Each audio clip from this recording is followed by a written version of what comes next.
శుక్లాంబరధరం విష్ణుం శశివర్ణం చతుర్భుజం ప్రసన్నవదనం ధ్యాయేత్ సర్వవిఘ్నోపశాంతయేత్. గురుర్బ్రహ్మా గురుర్విష్ణుః గురుర్దేవో మహేశ్వరః గురుః సాక్షాత్ పరం బ్రహ్మ తస్మై శ్రీ గురవై నమః. వ్యాసాయ విష్ణురూపాయ వ్యాసరూపాయ విష్ణవే నమో వై బ్రహ్మనిధయే వాసిష్ఠాయ నమో నమః. ఆపదామపహర్తారం దాతారం సర్వసంపదాం లోకాభిరామం శ్రీరామం భూయో భూయో నమామ్యహం. హరి ఓం. పరమేశ్వర స్వరూపైన సభకి నమస్కారం. ఈ మాస వైశిష్ట్యం గురించి, కార్తీక పౌర్ణమి గురించి, అలాగే మనకి ఋషులు దార్శనికులు, మనం ఋషులకు రుణపడిపోయాం. ఋషులు మనకి ధర్మాన్ని నిర్దేశం చెయ్యడానికి, మనుష్య జన్మ సార్థక్యం పొందడానికి ఎంతో వాంగ్మయాన్ని ఇచ్చారు. వ్యాసుడు వాల్మీకి ఇద్దరూ కూడా ఈ మనుష్య జగత్తుకంతటికీ కూడా వాళ్ళు చంద్రుడు సూర్యుడు. ఎందుకంటే చంద్రవంశాన్నంతటినీ వ్యాస భగవానుడు వర్ణించాడు, సూర్యవంశాన్నంతటినీ వాల్మీకి మహర్షి వర్ణించారు. సూర్యచంద్రులిద్దరూ ప్రకాశిస్తే ఒక రోజైనట్లే వాల్మీకి వ్యాసుడు వారిద్దరి వలన మనకి ధర్మం అంతా తెలిసే అవకాశం ఏర్పడింది. అంత గొప్ప వాంగ్మయాన్ని ఇచ్చినటువంటి వ్యాస వాల్మీకాది మహర్షులకు జన్మతః మనం రుణపడిపోయాం. ఆ రుణం తీర్చుకోవాలి అంటే రామాయణ భారత భాగవతాది గ్రంథములను తప్పకుండా పఠనం చెయ్యాలి. మూడవది, మనం దేవతల పట్ల పొంది ఉన్నటువంటి రుణం. దేవతల యొక్క రుణం తీర్చుకోవాలి అంటే దైవ సంబంధమైనటువంటి కార్యక్రమాలు చెయ్యాలి. పంచసంఖ్యోపచారిణి అంటాడు వ్యాస భగవానుడు లలితా సహస్రనామ స్తోత్రంలో. గంధ పుష్ప ధూప దీప నైవేద్యాది ఉపచారముల చేత పరమేశ్వరుణ్ణి అర్చన చేసి యజ్ఞయాగాది క్రతువులలో హవిస్సులిచ్చి, హవిస్సుల చేత దేవతలు తృప్తి పొందేటట్టుగా ఎవరు ప్రవర్తిస్తారో వాళ్ళు దేవతలకు సంబంధించినటువంటి రుణం నుండి వినిర్ముక్తులవుతారు. ఈ మూడు మనకి ప్రధానమైనటువంటి రుణాలు. ఋషి దార్శనికుడు. ఆ ఋషి కాల గమనాన్ని పరిశీలనం చేసి తనకి ధ్యానంలో పరమేశ్వరుని నుండి అందినటువంటి మంత్రానికి ద్రష్ట అయి కాలమునందు నిత్యము నైమిత్తికము అనేటటువంటి విభాగాన్ని తీసుకొచ్చి ఎప్పుడు ఎలా అనుష్ఠానం చేస్తే దాని చేత ఈశ్వరుడి యొక్క అనుగ్రహం కలుగుతుందో మనకి నిర్ణయం చేసి చూపించాడు. మీరొక్కటి పరిశీలించండి, పరమేశ్వరుడు లేని ప్రదేశం ఎక్కడుంది? అంతర్బహిశ్చ తత్సర్వం వ్యాప్య నారాయణ స్థిత. భాగవతంలో ప్రహ్లాదుడు అంటాడు, ఇందుకలడందులేడని సందేహము వలదు చక్రి సర్వోపగతుండిందెందు వెదకి చూచిన అందందే కలడు దానవగ్రణి వింటే అంటాడు. మరి అంతటా పరమేశ్వరుడు నిండి ఉంటే ప్రత్యేకం వెంకటాచలం వచ్చి 7 కొండల మీద వెంకటేశ్వర స్వామి వారిని దర్శించవలసిన అవసరం ఏముంది? అంతటా నిండి ఉన్నాడుగా ఈశ్వరుడు. అంటే అంతటా భగవంతుడు నిండి ఉన్నప్పటికీ ఒక చోట పైకి పొటమరిస్తుంది ఆ ఈశ్వర తేజస్సు, ఒక మూర్తి రూపాన్ని పొందుతుంది. అందుకే భవిష్యోత్తర పురాణంలో వ్యాస భగవానుడు అంటాడు, నకృతం దైవ సంఘైశ్చ నకృతం విశ్వకర్మణ స్వేచ్ఛయా క్రీడతి తత్ర ఇచ్ఛారూపం విరాజిత అంటాడు. ఎవరు వెంకటేశ్వరుడు అంటే నకృతం దైవ సంఘైశ్చ, ఆయన యొక్క రూపాన్ని ఎవరో దేవతలు తయారు చెయ్యలేదు. నకృతం విశ్వకర్మణ, అది విశ్వకర్మ చెక్కలేదు. స్వేచ్ఛయా క్రీడతే తత్ర, అలా ముద్రపట్టి దాని చేత జనులకు ఒక సందేశం ఇవ్వాలి అని సాక్షాత్ పరాత్పరుడు అక్కడ నిలబడ్డాడు. అది కేవలం విగ్రహం కాదది, అది సాక్షాత్ పరమాత్మ. అటువంటి వాడు కలియుగంలో మనం పొందినటువంటి అదృష్టం ఏమిటంటే, ఏదో భాగవతంలో అక్రూరుడు అంటాడు, శూరులు తొల్లియే విభుని శోభిక పాదనక ప్రభావళించేరి భవాంధకారముల చిక్కక వందురు వట్టి దేవునిన్ వైరముతోడనైన గిలువన్ నలుపంపి శుభంబు చేసే నిష్కారణమైన ప్రేమ ఇదే కంసుని పోలు సకొండు కల్గునే అంటాడు. ఏ భగవంతుని యొక్క పాదమునకు ఉన్నటువంటి బొటనవేలి గోటి కాంతి, ఆ చివరి భాగంలోంచి వచ్చేటటువంటి కాంతిని కూడా మనం దర్శనం చేయలేము. అటువంటి పరమాత్మ మాంసనేత్రం చేత ఆపాదమస్తకం చూడడానికి యోగ్యంగా పద్మపీఠం మీదకి వచ్చి నిలబడ్డాడు. ఒక చోట ఆయన యొక్క తేజస్సు పొటమరించి సాకారాన్ని పొందితే అప్పుడు దాన్ని స్వయంభూమూర్తి అని మనం అర్చన చేస్తున్నాం. అలాగే కాల ప్రవాహమునందు కూడా ఒక్కొక్క కాలములో ఒక్కొక్క తిథి నాడు ఒక్కొక్క మాసంలో ఒక్కొక్క పక్షంలో ఈశ్వరుణ్ణి ఆరాధించడానికి ప్రత్యేకమైనటువంటి యోగ్యత ఉంటుంది. ఆ కాలమునందు చేసినటువంటి ఆరాధన ఆ కాలమునందు వచ్చేటటువంటి వైపరీత్యముల నుండి తప్పుకోవడానికి కారణమవుతుంది. ఆ కాలమునందు చేసేటటువంటి సాధన మనుష్య జన్మని సార్థక్యం చేసుకోవడానికి ప్రధానమైనటువంటి ఉపకరణమవుతుంది. నేను ఈ రెండు మాటలు అన్నప్పుడు మీరు జాగ్రత్తగా గమనించవలసి ఉంటుంది. ఈశ్వరుడు దురితానికి ఫలితాన్ని ఇవ్వాలి అన్నప్పుడు ఎప్పుడు ఇస్తాడు? కాలంలోనే ఇస్తాడు. అందుకే వ్యాసుడు దేవీ భాగవతంలో ఒక మాట అంటాడు, కాలోహి బలవాన్ కర్త సతతం సుఖదుఃఖయో నరాణం పరతంత్రాణం పుణ్యపాపానుయోగత అంటాడు. కాలోహి బలవాన్ కర్త, కాలాన్ని మించినటువంటి బలవత్తరమైనటువంటి రూపం ఇంకొకటి లేదు. ఆ కాలమునందే ఈశ్వరుడు మనం గతంలో చేసినటువంటి పాపపుణ్యాల్ని దృష్టిలో పెట్టుకుని సుఖదుఖములను ఇస్తూ ఉంటాడు. ఏదో గతంలో చేసిన పుణ్యం ఉంది, ఓ సుఖ రూపంలో వస్తుంది. గతంలో చేసినటువంటి పాపం ఉంది, దుఃఖ రూపంలో వస్తుంది. ఇప్పుడు నేను జీవుడిగా చూసుకున్నప్పుడు నేను గత జన్మలలో చేసుకున్నటువంటి పాపాన్ని గత జన్మలలో చేసుకున్న పుణ్యాన్ని చిత్రంగా రాసి గుప్తంగా నిలవ చేసిన వాడెవడో వాడే చిత్రగుప్తుడు. వాడెవరో కాదు, ఈశ్వరుడే. ఆయన సర్వజ్ఞుడు, ఆయనకి తెలియనిదేం లేదు. ఆయనేం కర్మ ఫలితాన్ని ఇస్తున్నప్పుడు ఎదురుగుండా వచ్చి నిలబడి, ఓయ్ కోటేశ్వరరావు, గత జన్మలలో నువ్వు ఫలానా పేరుతో జీవుడు ఒక శరీరంలో ఉండగా ఈ పాపం చేశావు, దానికి నీకు ఇప్పుడు ఈ ఫలితాన్ని ఇస్తున్నాను, నువ్వు తప్పించుకోలేవోయ్, నా శాసనం అటువంటిది, నువ్వు అనుభవించు అని అనడు. భక్తి అన్న మాటకు అర్థం ఏమిటంటే కాలంలో వచ్చినటువంటి దురితము యొక్క ఫలితమైనటువంటి దుఃఖాన్ని కూడా ఈశ్వరుడు యొక్క ప్రసాదంగా అనుభవించగలిగిన వాడెవడో వాడు పరిణితి పొందినటువంటి భక్తి ఉన్నవాడు. అందుకే రాముడు రామాయణంలో రేపు పట్టాభిషేకం అన్నాడు దశరథుడు. తెల్లవారి లేస్తే పట్టాభిషేకం జరగలేదు, కోపం వచ్చింది లక్ష్మణస్వామికి. గురోరప్యవలిప్తస్య కార్యాకార్యమజానత ఉత్పదం ప్రతిపన్నస్య కార్యం భవతి శాసనం.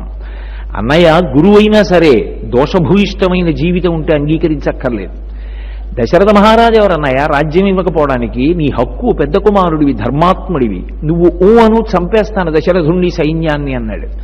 రాముడు ఒక మాట అన్నాడు, అందుకు రాముణ్ణి దైవంగా కొలుస్తాం, రామాయణం చదువుకుంటాం, చదువుకుని మనిషిగా బ్రతకడం నేర్చుకుంటాం. ఆయన అన్నాడు, అసంకల్పితమేవేహ యదకస్మాత్ ప్రవర్తతే నివర్త్యారంభమారబ్ధం అనుదైవస్య కర్మతత్ అన్నాడు. ఈశ్వరుడు నీ కంటి ఎదురుగుండా నిలబడి ఫలితాన్ని ఇవ్వడు.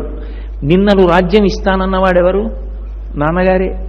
ఇవాళ రాజ్యం ఇవ్వనన్నదెవరు? నాన్నగారే. రాజ్యం ఇవ్వను అన్న నాన్నగారి మనసులో ఇవ్వకూడదన్న కోరిక బలంగా ఉందా? లేదు. మరి రాజ్యం ఇద్దామనుకున్న నాన్నగారు ఇవ్వలేని పరిస్థితి ఏర్పడేటట్టుగా కంటికి కనపడకుండా వెనక నిలబడి పరిస్థితిని సృజించినటువంటి వాడెవరు? వాడు పరమేశ్వరుడు. వాడు నీ కంటికి కనపడడు. స్త్రీ పురుష నపుంసక మూర్తియును కాక తిర్య కమర నరాది మూర్తియును కాక కర్మ గుణభేద సరసప్రకాశి కాక వెనుక నన్నియుతానగు విభుతలంతు అంటారు పోతన గారు భాగవతంలో గజేంద్రమోక్షణ ఘట్టంలో. ఆయనకి ఒక రూపం ఉంటుంది అని చెప్పడం కష్టం. దివ్వు ప్రకాశం వెనక ఉండి కర్మ ఫలితాలను ఇస్తూ ఉంటాడు. ఆ కర్మ ఫలితాలని మనం అనుభవిస్తూ ఉంటాం. అనుభవించినప్పుడు మిగిలినటువంటి శరీరాలకి మనుష్యుని యొక్క శరీరానికి ఒక ప్రధానమైనటువంటి వ్యత్యాసం ఉంటుంది. అసలు ఈ ఉపకరణానికి ఉన్న గొప్పతనం ఏమిటో తెలుసుకుంటే కదా దీంతో ఏమైనా అనుష్ఠానం చేయడం. అసలు ఉన్న వస్తువు గొప్పతనం తెలియదు. వాడికి ఆకలిస్తోంది, అమ్మ వండిన సిద్ధాన్నం ఉంది అక్కడ, అన్నం తింటే ఆకలి తీరుతుంది. వాడికి ఆ అన్నం తింటే ఆకలి తీరుతుందని తెలియదు. ఆకలి ఉంది, ఏమిటి ఉపయోగం? అన్నం ఎదురుగుండా ఉంటే ఆకలి తీరుతుందా? ఈ అన్నం తింటే ఆకలి తీరుతుందని తెలిస్తే తీరుతుంది. ఈ శరీరం ఉంది, ఏమిటి ఉపయోగం? ఈ శరీరం యొక్క గొప్పతనం ఏమిటో తెలిస్తేను దాన్ని వాడుకోవడం. లేనినాడు ఈ శరీరం ఉంటే మాత్రం ఉపయోగం ఏముంది? ఈ శరీరము యొక్క గొప్పతనం ఏమి అంటే జంతువునాం నరజన్మ దుర్లభం అంటారు శంకర భగవత్పాదులు. మనుష్యునిగా పుట్టడం అసంభవం. అలా పుట్టడం అంటే అంతకన్నా అదృష్టం లేదన్నారు. ఏమిటి దీని అదృష్టం? అంటే దేవతలు ఉన్నారనుకోండి, వాళ్ళకి కర్మాధికారం లేదు, వాళ్ళకి మళ్ళీ యజ్ఞయాగాది క్రతువులు చేసి కొత్తగా పుణ్యం సంపాదించారు. క్షీడే పుణ్యే మర్త్యలోకం విశంతి. ఉన్న పుణ్యం అయిపోతే పైనుంచి కింద పడిపోతారు, ఈ లోకంలోకే వస్తారు, మర్త్యలోకం. తిర్యక్కులున్నాయి, భూమికి అడ్డంగా విన్నుపాం ఉండి భూమికి అడ్డంగా పెరిగేటటువంటి ప్రాణులు, వాటికి కర్మాధికారం లేదు, వాటికి శాస్త్రంతో పని లేదు, గురువుతో పని లేదు, కర్మ చేసే అవకాశము లేదు. మహతిలో కార్తీక మాస మహాత్మ్యం చెప్తున్నారు అని చెప్పి ఒక కుక్కో పందో లోపలికి వస్తే అంగీకరిస్తారా? పైకి పంపించేస్తారు. లోపల జీవుడు, మనలో ఉన్న జీవుడు ఒకటే అయి ఉండొచ్చు, కానీ లోపలికి రానివ్వరు, ఉపాధి భేదం ఉంది. అదే ఒక మనుష్యుడు వస్తే కూర్చోబెడతారు.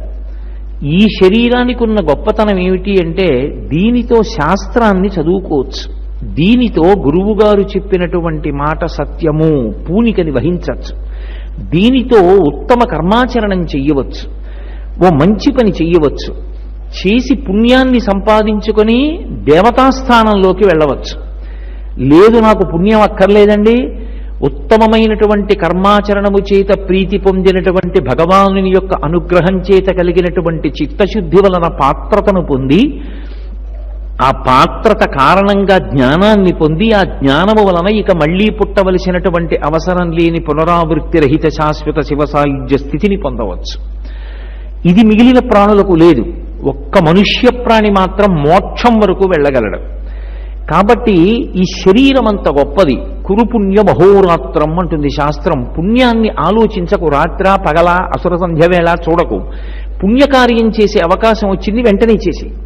ఎందుకంటే ఈ ఉపకరణం పోయిందంటే ఇక మళ్ళీ చేయలేవు. ఎప్పుడో చేస్తానంటే ఇది ఉంటుందని ఏమిటి నమ్మకం? నిత్యమా జీవితము నీటిపై బుగ్గ. ఎవరు చెప్పగలరు? చెప్పలేరు.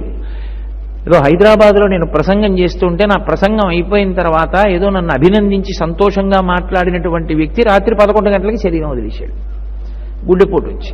ఏమనుకోవాలి? నిత్యమా జీవితము నీటిపై బుగ్గ. నీటి మీద బుడగ ఎంతకాలం ఉంటుందని నువ్వు నమ్మకంతో చెప్పగలవు? చెప్పలేము. ఈ శరీరం ఎంతకాలం ఉంటుంది ఎవరికీ తెలియదు. కాబట్టి ఉండగా ఉపయోగించుకో. ఒకసారి దాటి వెళ్ళిపోయింది ఆ శరీరం, ఇక తర్వాత జీవుడు మంచి సంస్కారంతో ఉన్నవాడై ఇతర శరీరాల్లో ఉన్న ఇక కర్మాధికారం ఉండదు. ఆయన వచ్చి కపిలతీర్థంలో దీపం పెడతానండి, 7 కొండలు ఎక్కుతానండి, ఆనంద నిలయ ప్రవేశం చేస్తానండి, పూరాభిషేకం చూస్తానండి, ఇవన్నీ కుదరవిహ ఇందులో ఉంటేనే. కాబట్టి ఋషులు మహోపకారం చేశారు ఈ జాతికి. ఈ శరీరంతో వచ్చిన వాళ్ళందరికీ కూడా కాలము యొక్క వైభవాన్ని చూపించారు. ఈ కాలాన్ని వాళ్ళు చేసిన మొదటి పని విభాగం చేశారు. విభాగం చేసి, ఇదిగో ఈ కాలం విషయంలో నువ్వు చాలా పరాకుగా ఉండాలి, జాగ్రత్తగా ఉండాలి. ఇది పోగొట్టుకున్నావా మళ్ళీ నీకు దొరుకుతుందని నమ్మకం ఏం లేదు. కాబట్టి సద్వినియోగం చేసుకో కాలాన్ని. అందుకే ప్రధానంగా సంవత్సరాన్ని ఒక ప్రమాణం చేశారు. చేసి దాన్ని ఉత్తరాయణము దక్షిణాయనము అని 2 కింద విభాగం చేశారు. దక్షిణాయనం అంతా కూడా ఉపాసన కాలము అని నిర్ణయం చేశారు. ఉపాసన అంటే, ఆసన అంటే కూర్చోవడం. కోటేశ్వరారు వీరి ఆసనంలో కూర్చోండి అన్నారు నన్ను. ఆసనం అంటే కూర్చోవడం, కూర్చోవడం అంటే స్థిరత్వమును పొందుట. నిలబడ్డాననుకోండి, నేను ఎక్కువసేపు అక్కడ ఉండే అవకాశం లేకపోతే నిలబడతాను. సావధాన చిత్తుడనై ఉండాలి అనుకున్నాను అనుకోండి, కూర్చుంటాను. ఇప్పుడు నేను కూర్చున్నాను, మీరు కూర్చున్నారు, సభ అయింది. సభాభ్య సభాపతిభ్యశ్చ వో నమో నమో. ఎందుకని? నేనేదో భగవత్ సంబంధమైన విషయాన్ని సావధానంగా ప్రతిపాదన చేద్దాం అనుకుంటున్నాను, మీరు సాకల్యంగా దాన్ని తెలుసుకోవాలనుకుంటున్నారు జిజ్ఞాసులై. కూర్చోవడము అనేటటువంటి దాంట్లో శ్రద్ధ అభివ్యక్తమవుతుంది. శ్రద్ధ అంటే శంకర భగవత్పాదులు వ్యాఖ్యానం చేస్తారు, శాస్త్రస్య గురువాక్యస్య సత్యబుద్ధ్యావధారణ సా శ్రద్ధ కదితా సిద్ధి ఇయా వస్తూపలభ్యతే. శాస్త్రము సత్యము, గురువు నోటి వెంట వచ్చిన మాట సత్యము. ఈ రెండిటి యందు సత్యము అన్న పూనికని ఎవడు పొంది ఉన్నాడో వాడు శ్రద్ధావంతుడు. అటువంటి వాడికి లభించనిది లేదు. సా శ్రద్ధ కదితా సిద్ధి ఇయా వస్తూపలభ్యతే. వాడికి సమస్తము చేకూరుతాయి. శ్రద్ధ ప్రధానమైనటువంటి కారణము. అటువంటి శ్రద్ధాళువై కూర్చున్నాడు. ఉపాసన. ఉపాసన ఎవరికి దగ్గరగా కూర్చున్నాడు అంటే భగవంతుడికి దగ్గరగా కూర్చున్నాడు. భగవంతుడికి దగ్గరగా కూర్చోవడం అంటే ఏదో దేవాలయంలోకి వెళ్ళి ఆ మూర్తికి దగ్గరగా కూర్చోవడము అని అర్థం చేసుకోకూడదు. భగవంతుని యొక్క అనుగ్రహ శక్తిని, ఆయన మూలాన్ని, ఆయన అన్నిటికీ ఎలా ఆధారమయ్యున్నాడు అన్న విషయాన్ని ఎప్పుడూ లోపల తిప్పుతూ ఉంటాడు, లోపల తిప్పుతూ కదుపుతూ ఉంటాడు. లేకపోతే ఉపాసన అన్న మాటకు అర్థం లేకుండా పోతుంది. ఇప్పుడు వివేకానందుడు ఒక మాట అంటాడు, పూజ గదిలో పూజ చెయ్యాలని కోరుకో, తప్పు కాదు. పూజ గదిలో చచ్చిపోవాలని కోరుకోకు, మహాదోషం. పూజ గది ఒక్కటే ఈశ్వరుడు ఉన్నది అనుకుంటే అంతకన్నా సంకుచితమైన బుద్ధి ఇంకొకటి లేదు. మాతాచ పార్వతీదేవి, పితాదేవో మహేశ్వర, బాంధవా శివభక్తాశ్చ స్వదేశో భువనత్రయం అంటారు శంకర భగవత్పాదులు. ఈశ్వరుడు లేనిదేది, అంతటా ఉన్నాడు. అంతటా ఉంటే మరి మనసులో అనుసంధానం చేసుకోవడం ఎలా?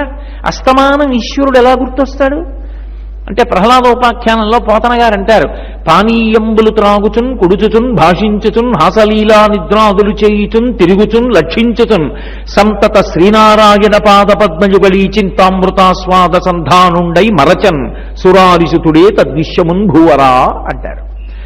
ఆయన గొప్పతనం ఎక్కడుంది అంటే విశ్వమును మరిచిపోయాడు, విశ్వనాథుడితో నిరంతరముగా సమన్వయం అయ్యాడు.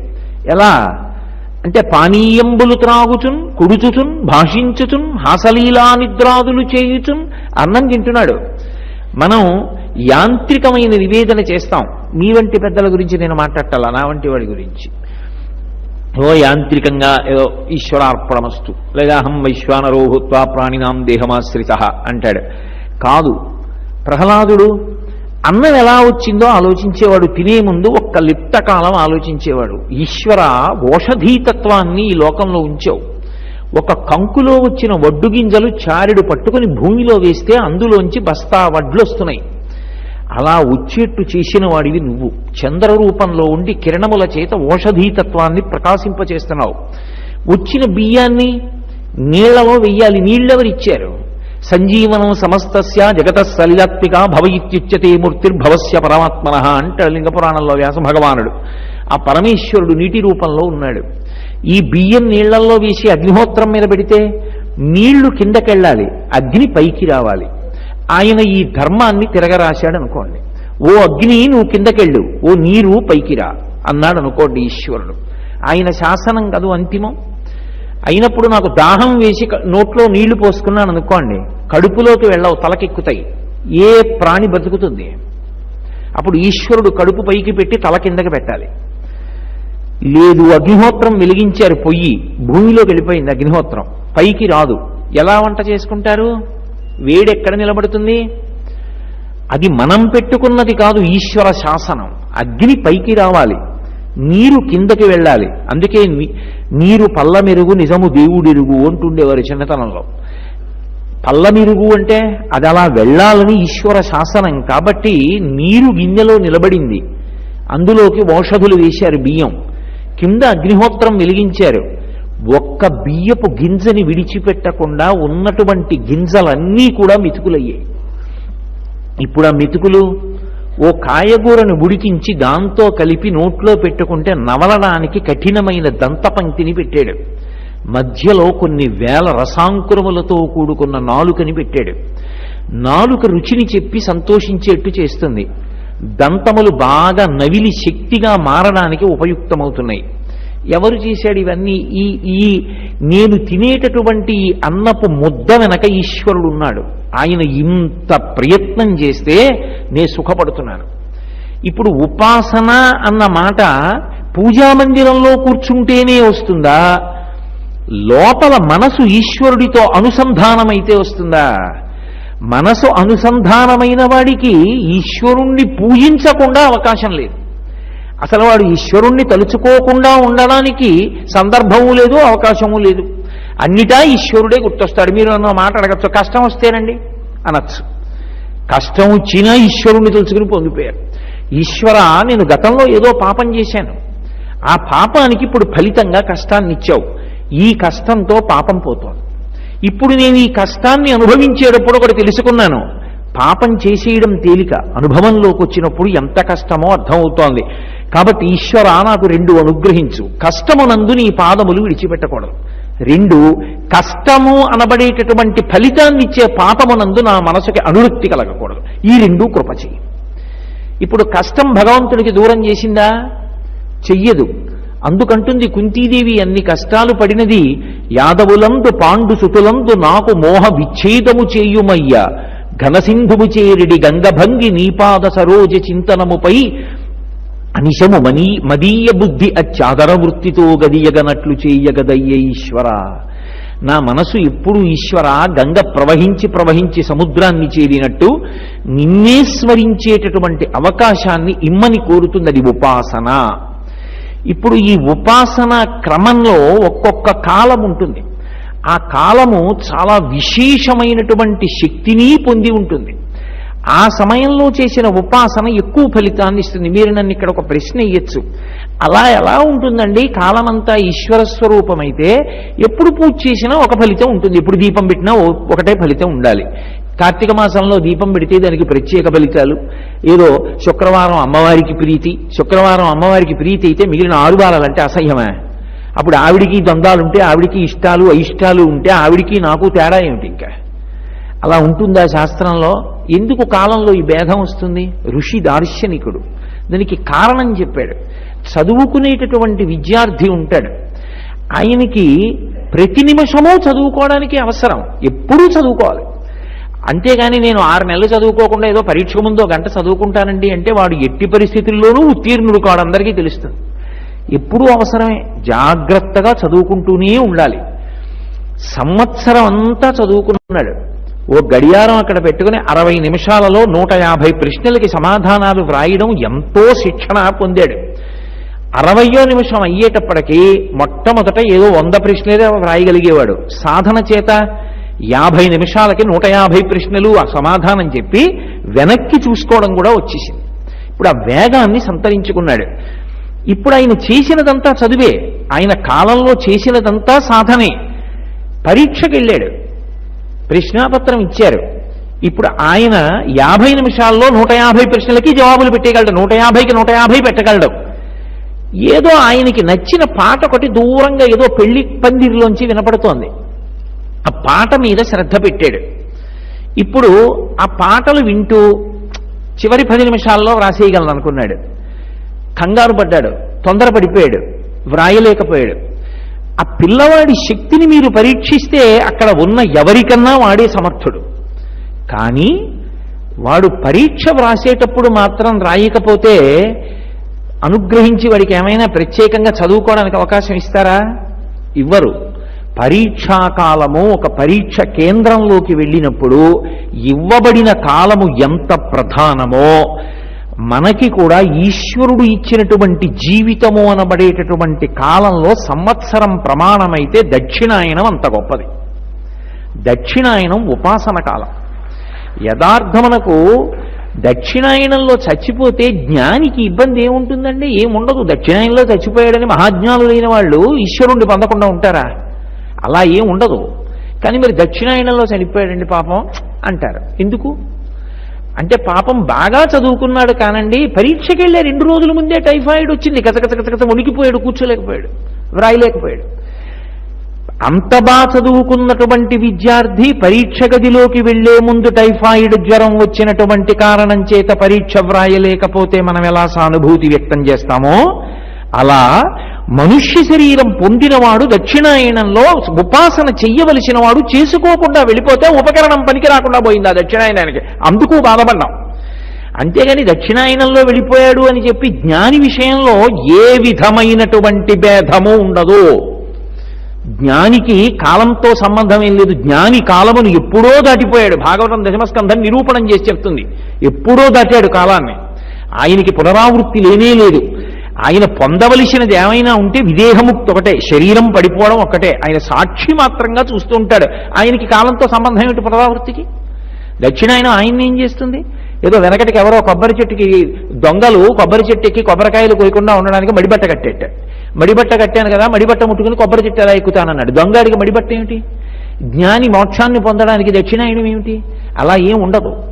కానీ దక్షిణాయనంలో వెళ్ళిపోయాడు అని ఎందుకు బాధపడతారంటే, అయ్యో ఉపాసన చేసుకోవలసిన కాలంలో ఉపాసన చేసుకోకుండా వెళ్ళిపోయాడు. దీనికి ప్రధానమైన గుర్తు ఎక్కడ ప్రారంభం అవుతుంది? ఇది ఋషి యొక్క దర్శనం. కాలాంతర్గతంగా ఉండేటటువంటి ఉపాసన శక్తిని ఋషులు లెక్క కట్టారు. ఈ సమయంలో నువ్వు ఇది చేసుకోవాలి, ఇది చేసుకోకపోతే పాడైపోతావు, ఇక వెనక్కి రాదు. ఒకసారి కాలం ముందుకు వెళ్ళిందా ఇక వెనక్కి రావడం అన్న మాట లేదు. ఏదో ఇవాళ ఉదయం వెంకటేశ్వరుడు పూరాభిషేకం చూసేటటువంటి భాగ్యం నేను పొందాను. అయితే ఆ అభిషేకానికి వెళ్ళవలసిన సమయానికి వెళ్ళాలి. అప్పుడు నేను ఒక్క గంట నిద్ర వస్తోందని పడుకుని ఒక్క గంట ఆలస్యంగా వెళ్ళాను అనుకోండి, ఇక నేను తల ధ్వజస్తంభానికి వేసి కొట్టుకున్నా లోపలికి పంపించారు. ఒకసారి ప్రారంభం అయిపోయాక ఒక్క గంటేనండి నిద్రపోయానండి, నేను ఎప్పుడు లేస్తానండి, నాకెంతో భక్తి ఉందండి, అభిషేకం అంటే ప్రీతి అండి, నన్ను వదలండి అంటే వదులుతారా? పోయిందంతే. ఒకసారి ముందుకెడితే కాలం ఇక వెనక్కి రాదు.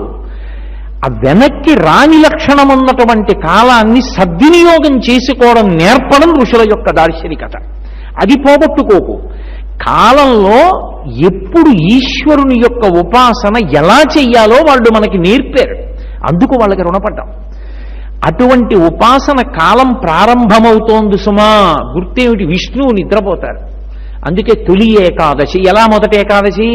అసలు ఈ కాల నిర్ణయం ఒక అద్భుత ప్రక్రియ అండి. నక్షత్రాలన్నీ 27. మొదటి నక్షత్రం ఏది? అశ్విని. అశ్విని నక్షత్రం పౌర్ణమి నాడు ఉంటే అది ఆశ్వయుజ మాసం. మరి అలా అయితే మొదటి నక్షత్రం కాబట్టి ఆశ్వయుజ మాసం ఎప్పుడు ఉండాలి? మొదటికి రావాలి. కానీ 13 అటు 13 ఇటు వదిలిపెట్టి మధ్యలో ఉన్న చిత్రా నక్షత్రంతో చంద్రుడు పౌర్ణమి నాడు ప్రకాశిస్తే చైత్రమాసం మొదటికి వస్తోంది. అస్తవ్యస్తం కాలా? మరి ఎందుకు పెట్టారు ఋషులలా? అంటే ఉపాసనకి సంబంధించినంత వరకు ఆశ్వయుజ మాసమే మొదలు. అందుకే అమ్మవారి పూజలతో ప్రారంభం అవుతుంది. తమోగుణం విరిగితే కదూ అసలు ఈశ్వరుడి దగ్గర నిలబడ్డాం. తమోగుణం ఉన్నన్నాళ్ళు నిలబడడం అన్న ప్రక్రియ ఎక్కడుంటుంది? ఉపాసన ప్రారంభం ఆశ్వయుజం. ఉత్తరాయణానికి వసంత నవరాత్రులకి ఆలవాలం చైత్రమాసం. అలాగే మీకు ఉపాసన దగ్గరికి వచ్చేటప్పటికి ఎన్ని ఏకాదశులున్నా తొలి ఏకాదశి అంటారు తెలుగు వాళ్ళు. తొలి అంటే ప్రారంభము, మొట్టమొదటిది. మొట్టమొదటి ఏకాదశి ఏది అంటే దక్షిణాయనంలో వచ్చేటటువంటి ఆషాఢమాసంలో వచ్చేటటువంటి శయనేకాదశి అంటారు. అంటే శ్రీ మహావిష్ణువు క్షీరసాగరంలో పడుకుంటారు. పడుకుని ఆయన నిద్రపోతారు, యోగ నిద్ర అంటారు. ఆయన మళ్ళీ ఎప్పుడు లేస్తారు నిద్ర అంటే ఇదిగో మొన్నటి రోజున ఆయన నిద్ర లేచారు. ఉత్తైన ఏకాదశి అంటారు. ఈ కార్తీక మాసంలో వచ్చేటటువంటి శుక్లపక్ష ఏకాదశి నాడు నిద్ర లేచి ద్వాదశి తిథి నాడు ఆయన బృందావనంలోకి ప్రవేశిస్తారు. మొట్టమొదట బృందావనంలోకి వస్తారు. అందుకని అది క్షీరాబ్ధి ద్వాదశి, ఆయన లేచినటువంటి ద్వాదశి కాబట్టి అని.